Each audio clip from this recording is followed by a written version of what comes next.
Olá! Nesta terceira unidade, buscaremos compreender a formação da cultura brasileira a partir da análise do desenvolvimento do capitalismo em nosso país. O desenvolvimento das relações capitalistas no Brasil surge com novas exigências e a busca de mais e mais consumidores para os seus produtos. No século XIX, o desenvolvimento do capitalismo no Brasil se mostrou muito lento, tímido. No século XX, com a eclosão da Primeira Guerra Mundial, ganhou velocidade e principalmente depois dela. A Guerra Mundial funcionou como uma barreira protecionista. No caso do Brasil, a indústria nacional começou a produzir o que antes era importado.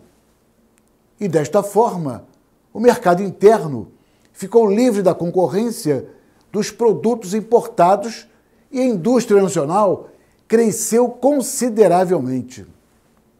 Com a Primeira Guerra Mundial e a crise decorrente, fizeram crescer o poder econômico e político da burguesia nacional. Dava-se início ao nacionalismo. Não só na economia que o nacionalismo expressava as suas ideias de conhecer a nação e convocar as diversas classes sociais para as transformações da realidade. Buscavam a reprovação dos traços do colonialismo, da importação cultural, do atraso. Esse movimento reorientou o pensamento social e cultural brasileiro. Com o fim da guerra, verifica-se uma época de muita efervescência política e cultural no Brasil. No campo da política, o movimento tenentista contesta a ordem estabelecida. No campo da cultura, temos os intelectuais e artistas que contestam o estabelecido pelos dominantes, definindo o modernismo. Estes movimentos caracterizam o avanço burguês no Brasil.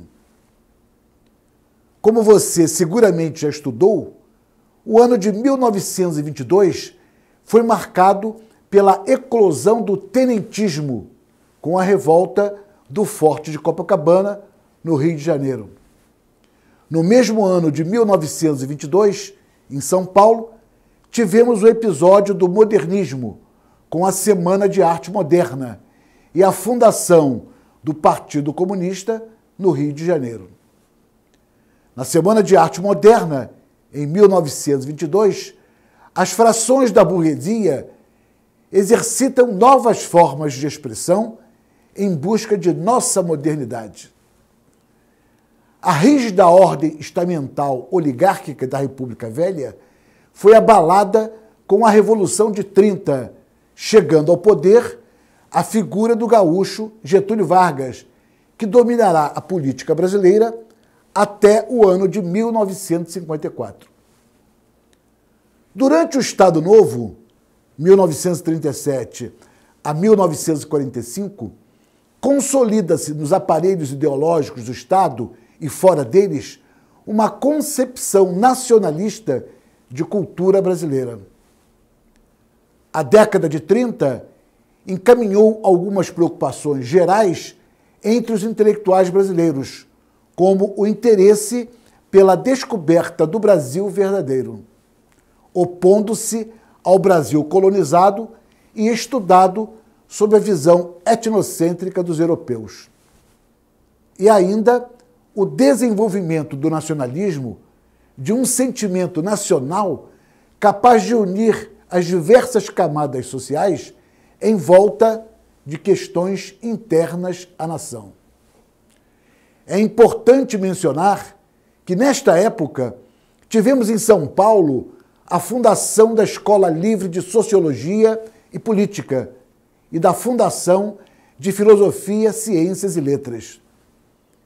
Em 1932, o país vive o assombro político do movimento conservador de direita, a Ação Integralista Brasileira.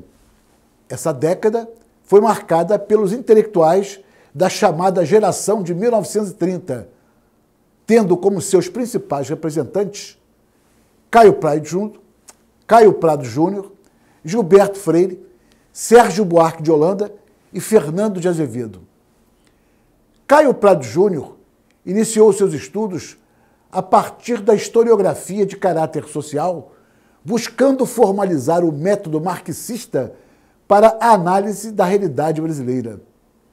Em 1936, Sérgio Buarque de Holanda publica Raízes do Brasil, obra que apresenta um ensaio sociológico que critica a formação oligárquica e autoritária das elites culturais e política brasileira.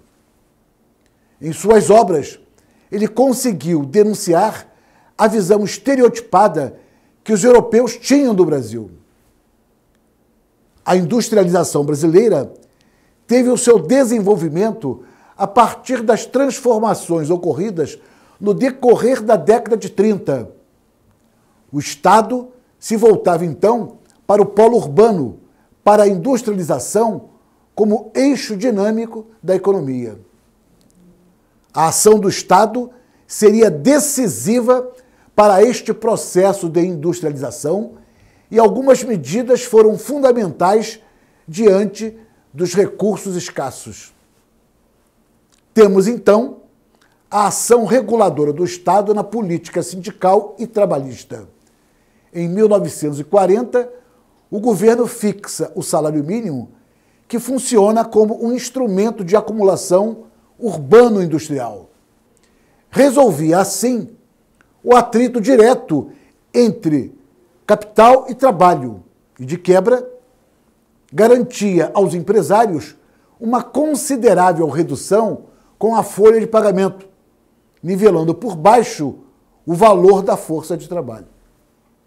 As novas relações de produção capitalista no Brasil geram novas exigências no campo cultural, tanto em quantidade quanto em qualidade, transformando a cultura em mercadoria.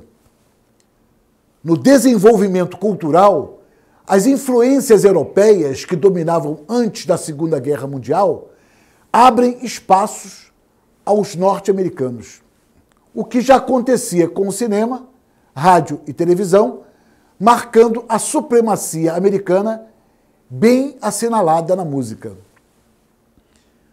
Quanto à imprensa, as agências de publicidade dos Estados Unidos buscavam dominar o mercado interno brasileiro para os seus monopólios, controlando financeiramente os grandes jornais e suas notícias, e o mesmo destino teve o rádio e a televisão.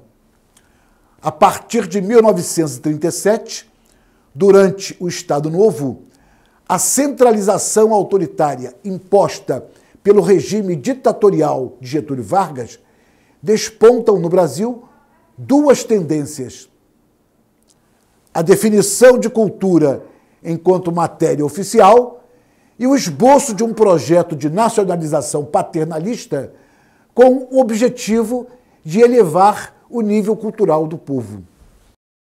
A ideia do Estado era de fundar um novo Brasil, homogêneo e uniforme em seus valores, comportamentos e mentalidades. Em outras palavras, era forjar uma nova cultura totalmente homogênea, que seria uma espécie de redescobrimento do Brasil. O projeto nacionalista do final da década de 1930 se caracterizou pela exclusão ao pluralismo, não somente no campo da política, como também no campo da cultura. Temos neste período Graciliano Ramos e a poesia de Carlos Drummond de Andrade. De Mário de Andrade, temos a crítica, a ficção e os ensaios. Jorge Amado e José Lins Rego, com os romances nordestinos, com caráter documentário das denúncias. Refletimos nesta unidade a formação de uma cultura nacional associada ao desenvolvimento do capitalismo. Agora, é muito importante aprofundar o tema, levantar novas questões, buscar outras fontes de estudo. Até a nossa próxima unidade.